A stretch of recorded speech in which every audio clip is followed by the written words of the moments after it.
Welcome back to Coach's Corner, Boys Tennis Edition. I'm Jake Lancer with Danny Lynch for HWTV, and today we're joined by varsity boys tennis head coach Bo Hardt. The Wolverines are an impressive 15-2 this year, getting ready to take part in the Ojai tournament next week. Before we get into details about your players and their games, can you talk about a little background information about yourself, where you've coached, and how long you've been coaching at Harvard Westlake? I started at Harvard Westlake in 2011.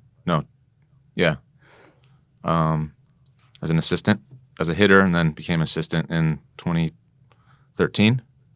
And took over from my good friend Chris Simpson, who retired, I believe that was 2017. Started playing tennis in high school, which is rather late for a tennis player. I played baseball, soccer, but took to tennis and just fell in love with the game, and then progressed and fell in love with improving and got into coaching kind of on a random whim, and then we're here. And how do you think this year's team differs from last year, seeing as there's a lot of seniors that graduate out? This team is very young. Last year was kind of a weird year with the half coming off of COVID and kind of a unknown, are we going to have a season type of deal. So that was kind of a cut and paste thing that ended really well. We won CIF and we won regionals kind of on a random, what was, we were told was our rebuild season by other teams. So that was a motivational factor. Then this year was kind of the same vibe because we lost some key components. But this year we're just very young. We have some really good seniors, but the core of our team is sophomores and freshmen. So it's a challenge. Yeah, although you guys are very young, you've been pretty dominant this year, only losing 2 games. One of those did come to Calabasas, who you took on yesterday again. So what, adjustments went into preparing for that game? Well, it was tough for us coming off a 2-week spring break. Other schools didn't have that, so they were sharp, they were ready, they were hungry, they were at home. For us, we had a couple injuries to some key players. So they just really blitzed us. They're a more experienced team. They're a lot of seniors, a couple guys going to play D1 for them. So for us, it was a good learning experience just to feel that sort of assault in the first round and see how we get tested. And yeah, they beat us, but we improved steadily each round. Maybe not on the scoreboard, but our guys fought hard like we always do, and the sets were close, even though the score was not indicative of how close the match was. But it's motivation for the rest of the season and especially for next year. I don't think they want to play us next year. You mentioned spring break. Obviously, you guys weren't together as a team, but how do you think some guys were able to utilize it as time to work on their game?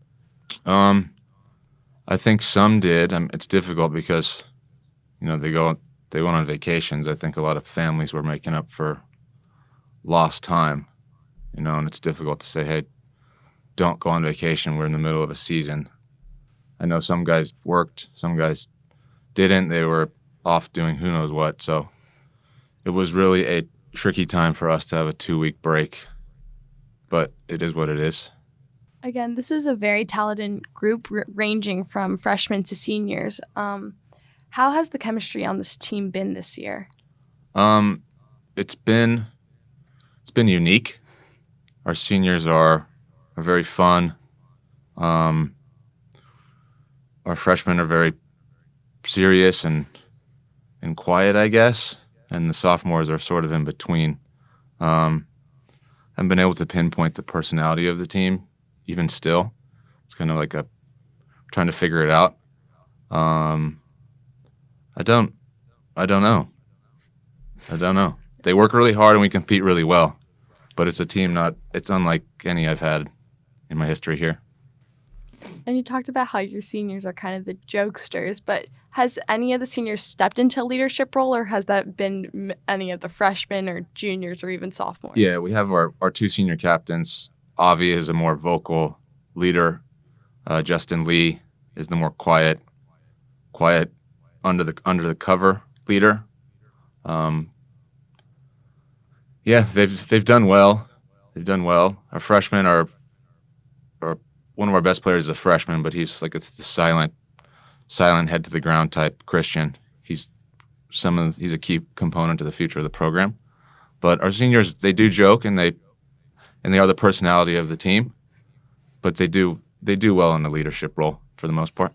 With the success that you guys have had so far this year, how do you keep your team, I guess, focused on taking things one game at a time and not looking ahead to bigger things like CIF?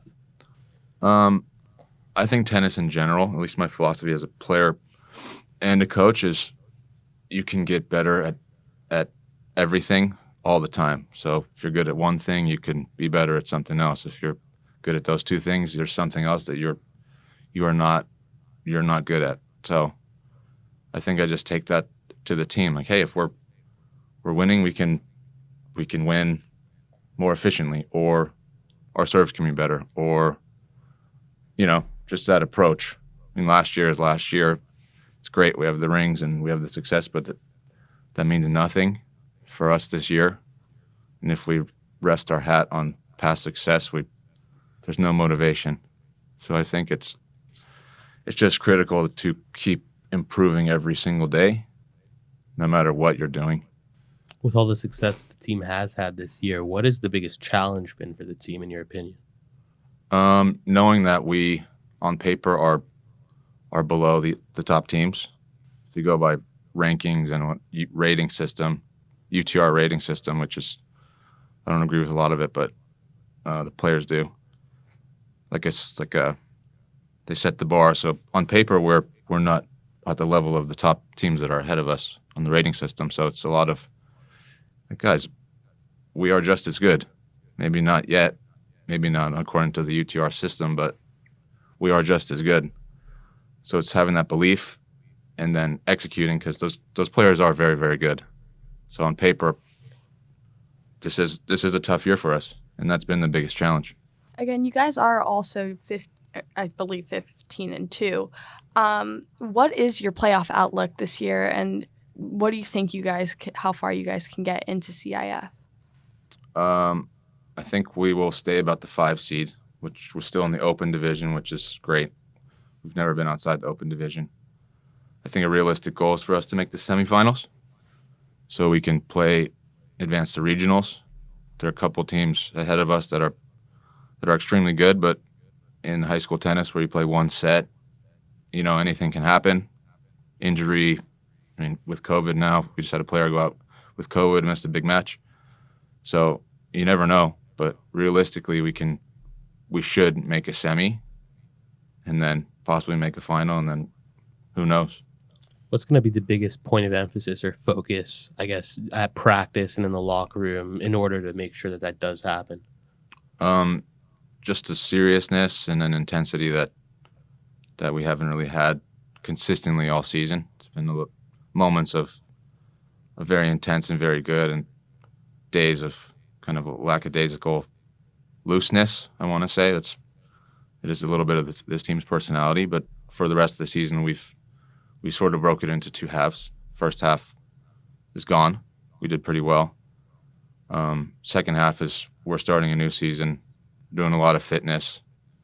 We're a little more structure in the practices. We don't have nearly as many matches. I think our matches are done for the year. First half of the season, it felt like matches every single day, which is great. We get sharp for matches, but there's no practice time. There's no prep time. The second half will be a lot more disciplined, a lot more detailed as to what we're going to need to do in the playoffs. What do you consider a successful season, seeing as you guys are 15-2? That we've improved from the beginning of the season by a lot. That's always been my goal as a coach, is to have individually everyone on the team needs to have improved tremendously in the season. If they haven't, then we failed as a coaching staff, and that has brought us a lot of success as a program. Who do you think specifically has individually improved this season? It's a tough question because they all have. I think our freshman Christian Stubman is becoming a real good player. as he gets a little more confidence in himself and in his game with the support of the team. That really helps. Justin Lee has improved tremendously, one of our captains. Jordan Asil. I could name a lot of guys. Paul Kurgan is playing really well.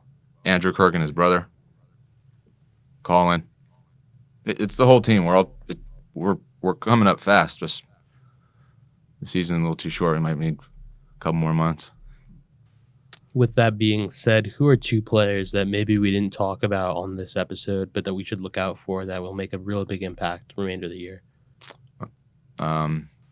Matthew Ryder, freshman. He's set to make a turn in the playoffs, I believe, and in the future he'll be key for the rest of his career here and for the team. And then I think Teddy Ingold. Teddy Ingold will step up in the playoffs. He's due to pop off. Awesome. Thank you so much for joining us. Good luck to you guys the rest of the season. I'm Danny Lynch with Jake Lancer. We'll see you next time on Coach's Corner. Enjoy the game.